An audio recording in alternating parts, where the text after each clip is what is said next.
Es radio. Son las 2 de la tarde, es la 1 en Canarias. Servicios informativos. Han estado ahí un año entero preparando la sesión de espiritismo. Ya estaban ahí Pedro Sánchez y sus ministros con la ouija y el vaso para invocar al dictador Francisco Franco, y resulta que las voces que han sonado han sido otras.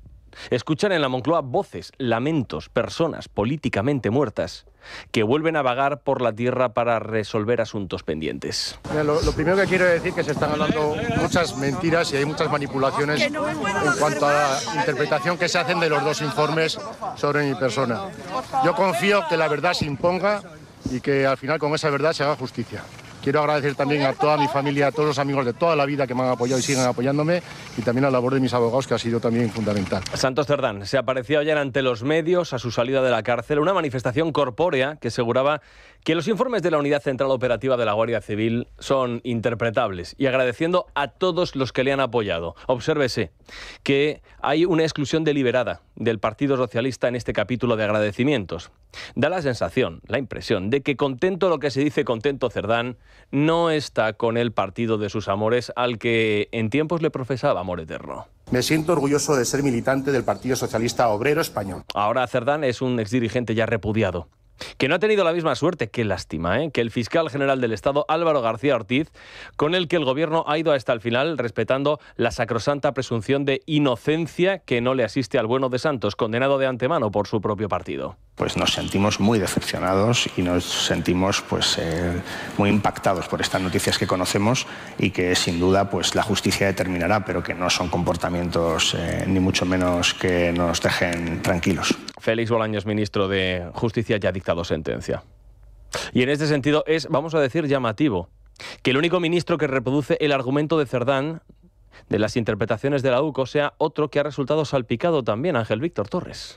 Son, repito, dos informes que él dice que hay mentiras. Toda persona tiene derecho constitucional a la presunción de inocencia. Torres sí habla de presunción de inocencia. Interesante. Vamos a dejarlo ahí. Igual este ministro teme algo. Miren lo que contamos en Libertad Digital. El empresario Víctor de Aldama tiene que comparecer en la Audiencia Nacional dentro de 7 días y le ha pedido al juez que por favor le entregue uno de los teléfonos móviles que le incautaron cuando estalló la trama Koldo. ¿Para qué? Pues porque ahí hay datos que quiere herear sobre Ángel Víctor Torres la próxima semana. Bueno, volviendo a Cerdán. Cuentan otros medios, por ejemplo, que Santos Cerdán utilizaba la tarjeta de Servinavar que se nutría del pago de comisiones ilegales para pagar bares y restaurantes durante la campaña andaluza del Partido Socialista en las elecciones de 2022. No solamente la usaba la Paqui en el Corte Inglés. Cerdán se gastó 33.500 euros porque la usaba con mucha alegría. Y durante aquella campaña le dio gusto a la visa mientras pedía el voto en mítines donde pontificaba sobre limpieza política y acusaba de corrupción a otros. Bueno, llega Feijóo a la presidencia del Partido Popular para tapar la corrupción del Partido Popular. Que la corrupción que entra en Génova se queda en Génova y la tapamos. Y mientras cobraba sobresueldos en Servinavar, andaba acusando también a otros de cobrar sobresueldos, en este caso ocultos. Este señor, que nos hemos enterado hace poco, que tiene un sueldo oculto de 60.000 euros pagado por la Junta de Andalucía. Un sueldo oculto. Que nos habían dicho que cobraba 68.000 y resulta que no, que cobra 60.000 euros más. Los sobresueldos ocultos. ¡Ay, santos, santos! Bueno, naturalmente en el Partido Socialista aquí nadie sabía nada. A nadie le extrañó que un vicesecretario de Coordinación Territorial viaje empotrado en la comitiva de un viaje oficial a Marruecos. Es más, hoy cuenta El Mundo que el gobierno adaptó la visita a Rabat, vamos, que la planificó. Ya contamos ayer que Marruecos había proyectado la construcción de un puerto allí y que Santos fue a ver si podía abrir mercado. A nadie le extrañó que Cerdán viviera de alquiler en un ático de 1 millón de euros en Chamberí. A nadie le extrañó que el Partido Socialista hubiera trasiego de dinero en efectivo con sobres, ni tampoco que estos los recogiera Koldo, su mujer, para repartirlos. A nadie le extrañó que Ábalos se llevase sus sobrinas de viaje. A nadie le pareció raro que un asesor del Ministerio de Transportes, es decir, Koldo, cerrase negocios con presidentes autonómicos. Todo esto lo vieron en el PSOE y en el gobierno de Pedro Sánchez, pero resulta que a nadie le extrañó absolutamente nada, porque todo esto era normal. Y no cabe la exigencia de otro tipo de responsabilidades. Vamos, de dimisiones, cuando la corrupción se ha instalado en una organización y quien la dirige dice que no se ha enterado de nada. Esta mañana lo explicaba el ministro Bolaños. No pidan la dimisión de Pedro Sánchez, porque ya lo escribió alguien en una tapia que yo ahora mismo no sé dónde está. Lo escribieron con 2 palabras: hemos sido engañados. Pues otro tipo de responsabilidades pues siempre son más complicadas de determinar, ¿no? Porque obviamente cuando alguien oculta lo que está haciendo, cuando alguien está engañando a todos, cuando alguien decepciona a toda una organización, pues es muy difícil de en ese momento conocer. Si se hubiera conocido, pues obviamente se hubieran tomado otras decisiones. Es que no nos contaron que estaban robando. A ver si un día nos cuentan ¿en qué planeta vivían estos dirigentes socialistas cuando los medios veníamos publicando que Santos Cerdán era la pieza clave de un entramado corrupto 7 meses después de que los socialistas se fijieran, 7 meses antes lo publicamos, de que los socialistas se fijieran consternados con la publicación de aquel primer informe de la UCO? Pero Pedro Sánchez no puede dimitir, es más, no debe dimitir. Este presidente que se ha pasado toda la vida exigiendo responsabilidades políticas a los demás, ahora no las asume porque él es especial, él es distinto. Para Pedro Sánchez, asumir responsabilidades políticas es fingir que le han engañado, fingirse consternado, bajar la voz y pedir disculpas y reclamar que le maquillen como Herman Monster. Y que las responsabilidades las asuman otros por él. Pero cuando se lo exige a los demás, pues claro que sí, los demás lo que tienen que hacer es dimitir. Por ejemplo, pidió la dimisión de ministros de otros gobiernos. Le pido desde aquí, señor Montoro, que por decencia política usted abandone su escaño y dimita como ministro de Hacienda. Muchísimas gracias. Exigió la salida de la alcaldesa de Valencia, Rita Barberá, y de Luis de Guindos.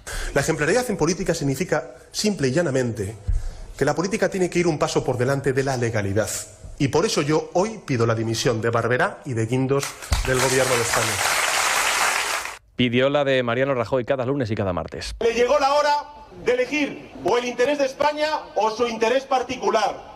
Y por decencia le pedimos que piense en España y dimita como presidente del gobierno.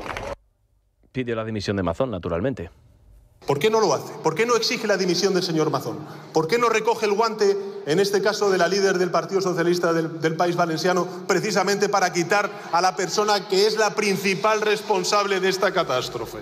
Pidió la dimisión de Juanma Moreno, este también tenía que dimitir. Ha renunciado a poner orden en su partido, señoría. Claro que sí. Ha renunciado, por ejemplo, a exigirle responsabilidades al señor Moreno Bonilla por la crisis de cribados, que es la mayor crisis de confianza del Sistema Nacional de Salud. Y naturalmente pidió la dimisión de Isabel Díaz Ayuso. El señor Feijóo no tiene excusas, ni tampoco la señora Ayuso tiene argumentos para no dimitir o exigir su dimisión. Y es lo que espera todo el mundo, toda España. El que el Partido Popular asuma su responsabilidad y le exige la dimisión a la señora Ayuso como presidenta de la Comunidad de Madrid y presidenta del Partido Popular. Todos estos tenían que dimitir, y muchos más, que algunos nos hemos dejado. Pero ahora que Pedro Sánchez tiene a un secretario general, a un secretario de organización saliendo de la cárcel para volver a entrar, a otro para el que se reclama casi un cuarto de siglo de prisión, ahora que tiene a su partido investigado en la Audiencia Nacional por un putrefacto trasiego de sobres, a su mujer imputada por 5 delitos, a su hermano procesado por 2, a su candidato en Extremadura también procesado y a 2 secretarios de Estado imputados por varios delitos, Pedro Sánchez, naturalmente, no tiene que dimitir. No tiene que dimitir. Pero Pedro Sánchez siempre reclama dimisiones. Noticia de última hora que les adelantamos en el radio.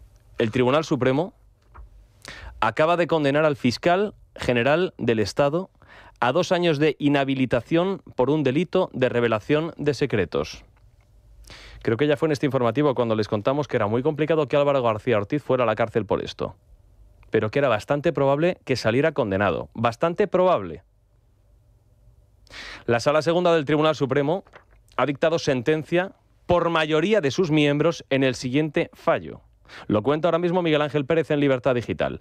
2 años de inhabilitación y 12 meses de multa. Es decir, que Álvaro García Ortiz tiene que abandonar la carrera fiscal. ¿Le va a pedir el presidente del gobierno que dimita o todavía va a querer que siga en su puesto? Ya no puede, tiene que dejarlo. La sentencia va a contar con 2 votos particulares, es decir, 5-2. Abrumadora mayoría, ¿verdad? Creo que ya les dijimos en su momento, en este informativo, que pasase lo que pasase, el Tribunal Supremo saldría socialmente condenado. Pasase lo que pasase. Si evidentemente había absolución para García Ortiz, no es el caso, se iba a criticar al instructor de la causa, Ángel Hurtado. Pero si en última instancia salía condenado, lo que se va a decir, y ya se va a empezar a decir a partir de ahora, es que el fiscal general del Estado ha sido objeto de lawfare y de prevaricación y que evidentemente la Sala de lo Penal lo ha hecho efectivo con esta condena. Es el fin de García Ortiz como fiscal general del Estado. Y ojo, porque conviene no olvidar el motivo por el cual Álvaro García Ortiz ha llegado a este punto. Y no es otro que el haber participado en una operación de Estado con el ánimo únicamente de criminalizar, erosionar la imagen pública y destruir políticamente a una adversaria como Isabel Díaz Ayuso. Una operación que partió del Palacio de la Moncloa y que en última instancia ha llevado a García Ortiz a una condena. Insistimos, 2 años de inhabilitación, 12 meses de multa. Vamos a ver cuánto tiempo tarda el presidente del gobierno, por cierto, en salir a pedir perdón. Porque en las pasadas Navidades, es una lástima que no tengamos ese sonido ahora mismo. ¿Quién va a pedir perdón al fiscal general del Estado? Porque las pasadas Navidades, el presidente del gobierno reinterpretó un informe de la Unidad Central Operativa de la Guardia Civil en el cual lo que se decía era que García Ortiz había borrado todos los datos de su teléfono móvil. Y salió Pedro Sánchez a preguntar ¿quién va a pedir perdón al fiscal general del Estado? Ríos de tinta han corrido, decía Pedro Sánchez. Bueno, pues aquí está la condena. 2:11 de la tarde. Evidentemente esto cambia el rumbo de este informativo. Enseguida hablamos con Miguel Ángel Pérez. Pero una condena nada menos que a un fiscal general del Estado, yo no sé ustedes, pero los que llevamos ya un año en esta profesión no lo habíamos visto nunca.